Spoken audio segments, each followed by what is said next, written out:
Good morning, students. From our discussion so far, it must have become clear to you that law is a very complex question. The understanding of the term law differs from person to person and from one legal system to another legal system. In order to understand the concept of law, the subject of jurisprudence is taken up that helps us in understanding the origin and concept of law. As the concept of law varies from people to people, many schools of jurisprudence have evolved. As already stated, there are different schools, namely Historical School of Jurisprudence, Analytical School of Jurisprudence, Natural Law School of Jurisprudence, Sociological School of Jurisprudence, Realistic School of Jurisprudence. Each school defines law, or we can say the approach of law is taken up differently by different scholars and theorists belonging to the concerned school. In today's lecture, the focus shall remain on the theory given as under Historical School of Jurisprudence, with focus on the concept as given by von Savigny. Talking about the philosophy of Historical School of Jurisprudence, it is believed and it is said that the historical school follows the concept of man-made laws. These are such laws that are formulated for the people and by the people, for the benefit of the people, meaning thereby that the law should change with the changing needs of the people, of the members of the society. To explain the philosophy of historical school, we say that this historical school lies on the foundation that history is the foundation of knowledge that exists now as it is the record of the past. It is that field that provides us with the proof of existence of society and its member. Thus, it is the most important aspect that should be taken into consideration while formulation of laws. To say, like man has a past, law too has a past.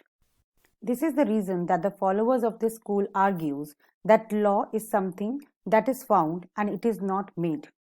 The historical school doesn't believe and support the idea of the natural school of law, which believes that the origin of law is from superior authority and have some divine relevance. To say, the historical school arose as a reaction against the natural law theories. As under historical school, it is believed that with the changing needs and nature of person, the law should be changed. The historical school thus follows the concept of man-made laws. And the basic sources of historical school of jurisprudence is the habit, a custom of people which changes according to their needs and requirement.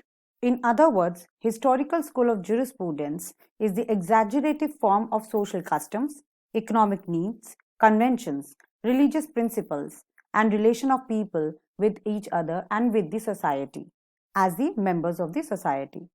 This is the reason why Historical School of Jurisprudence is also known as Continental School of Jurisprudence. In crux, these schools reject the idea of formulation of laws by judges as well as the origin of law from a divine source and believes and emphasizes on the laws that are made by man for meeting their own needs and requirements of the society with the changing times.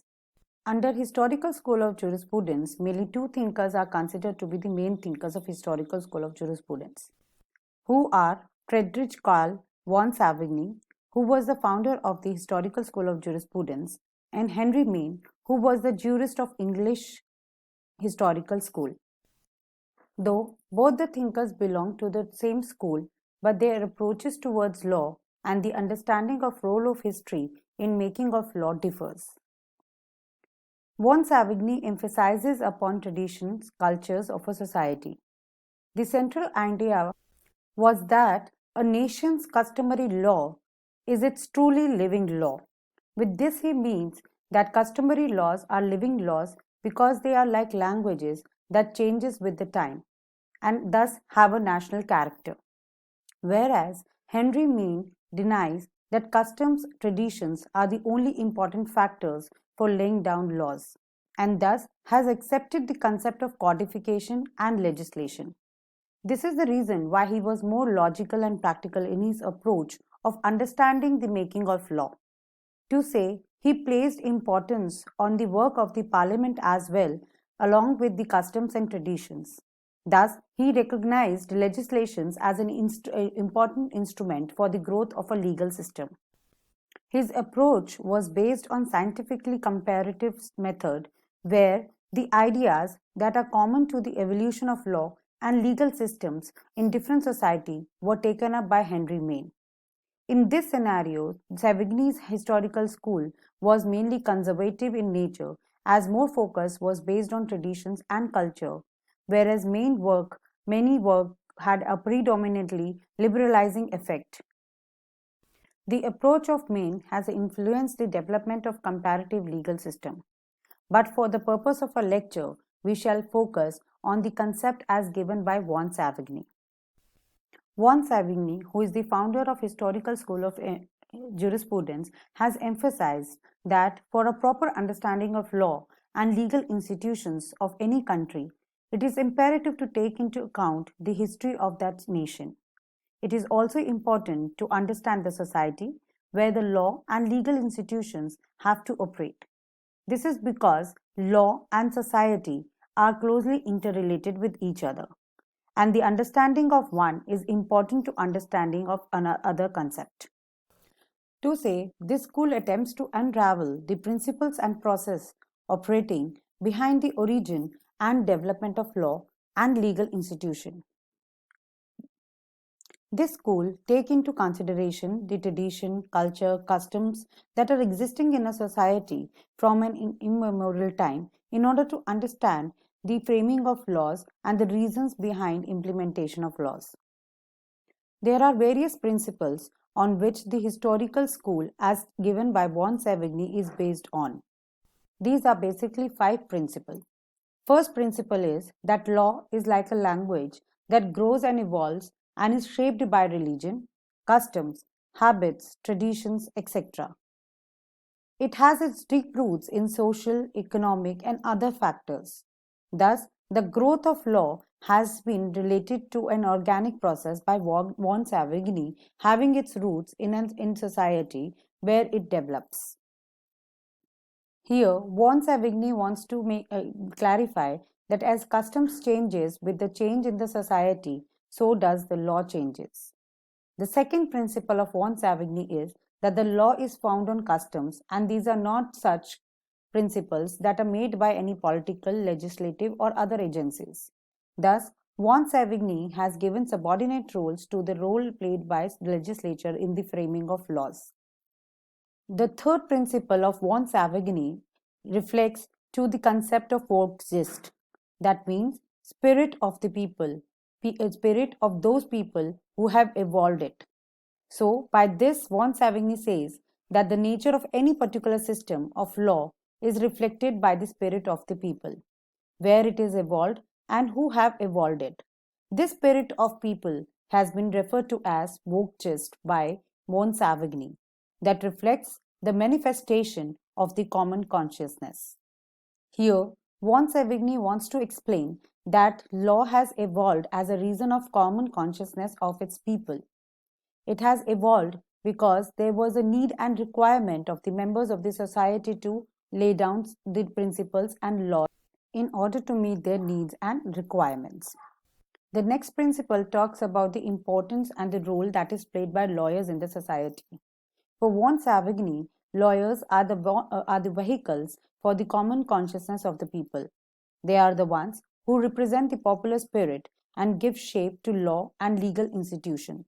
They help in the development of law and legal institutions by understanding the existing legal aspects and reaching out to the members of the society.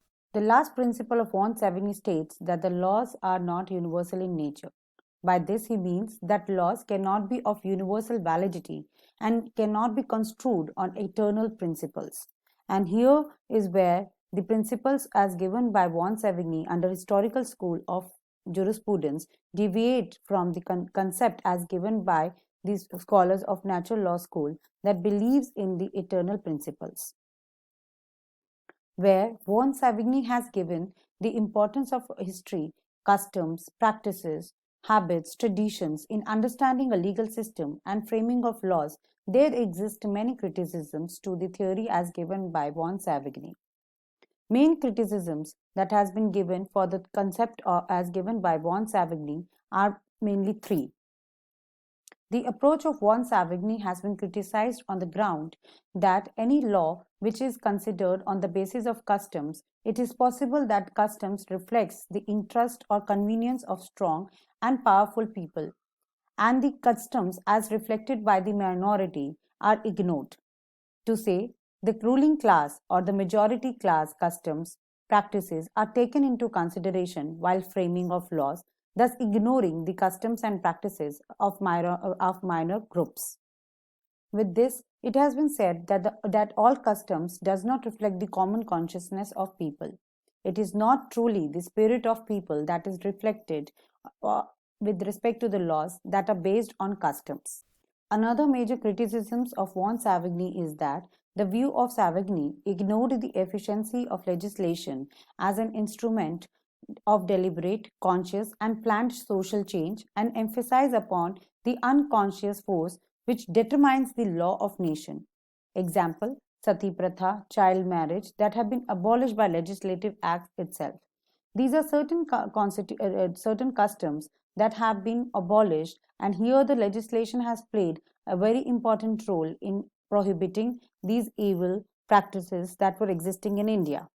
Thus, it can be said that customs can form the basis of law, but are not the sole basis of framing of laws, because it is possible that there may exist many customs that are evil in nature and are a hindrance to the growth and development of a nation.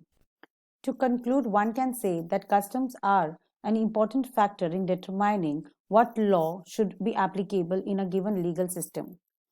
But it is not the only factor that should be taken into consideration, as there exist many customs that are not progressive in nature but only leads to the backwardness of the society. With this, I end my lecture on Historical School of Jurisprudence as given by Von Savigny. Thank you. Have a nice day.